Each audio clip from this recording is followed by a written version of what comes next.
Nako mga kapuso, talaga namang walang katulad ang kagandahan ng mga Pilipina at kamakailan isang Pilipina ang kinilala sa Asian franchise ng pamosong model search na America's Next Top Model. Makakausap natin siya mismo ngayon sa pamamagitan ng Skype. Si Stephanie Retuya ang itinanghal na first runner-up ng Asia's Next Top Model Season 1. Good morning, Stephanie. Welcome to News to Go at congratulations! Thank you so much. Good morning. Hi, Stephanie. So, ako nakapanood din ako ng ilang episodes nitong Asia's Next Top Model. Tapos, napansin ko na minsan nandun ka sa bottom 2, tapos minsan naman nandun ka sa top 3. And a lot of people have been saying that you're always playing safe. Inaasahan mo ba na aabot ka sa final 3 nitong Asia's Next Top Model at tatanghalin pang first runner-up? Actually, I always work hard. Lagi ako nag-hope. And lagi ko lang talagang ginagawa yung best ko.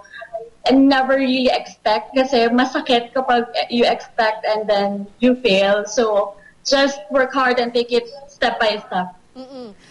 Napapanood naman namin na talagang mahirap yung competition at maraming nagbe-breakdown, gano'n. Pero ikaw ba, nung panahong yun, ano yung nagbibigay sa'yo ng lakas ng loob para talagang tapusin itong competition na to? Sa akin, mainly is my daughter. Kasi I left her with my family, so I could join the competition. So for me, pag hindi ko tinapos yung competition, it's I'm going to fail her, parang ganon. So I have to finish it for her, for both of us. 2 taon ka pa lang daw mula nang pumasok ka sa industriya ng pagmamodel.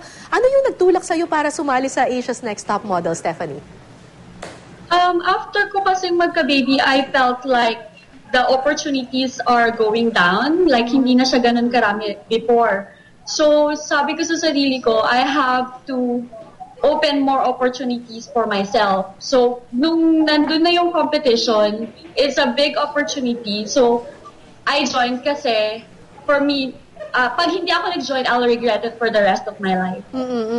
So, ganun ba sa modeling industry, kapag nagkaroon ka na ng baby, medyo hindi na dumadami yung project, so pwede pa rin? Pwede pa rin, but you have to know a lot of people kasi.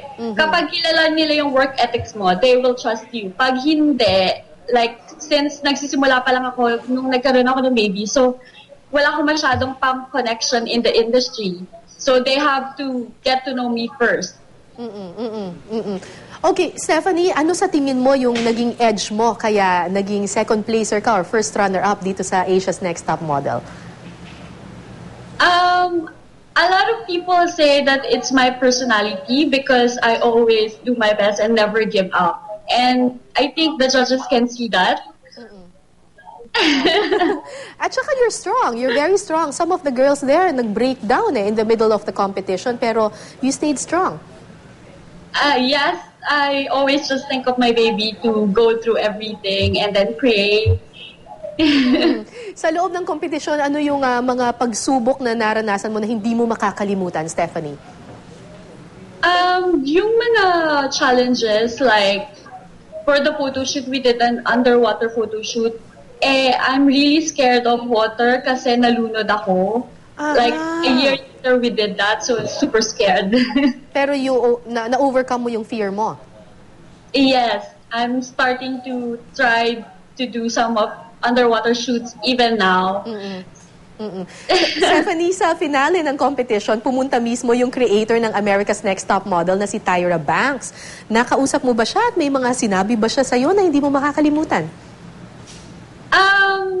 Nakausap namin siya nung final 3 and she just gave us advice na be confident, lalo na sa akin kasi she can see na I'm still shy, so she said just go out there and do your best and still do do more work after the competition. At ano naman ang advice mo sa mga aspiring models ng mga Pilipina? I think kasi Filipinos always think na konti lang yung opportunities, but there is actually a lot. So don't give up on your dreams. Always try to push further. So what's next for Stephanie Retuya after Asia's Next Top Model? Anong gagawin mo? nakausap na agency abroad. So I'll work maybe around Asia first and hopefully I'll go out. Muli, congratulations sa iyo, Asia's Next Top Model, first runner-up, Stephanie Rituya. Good luck sa iyong career. Salamat po.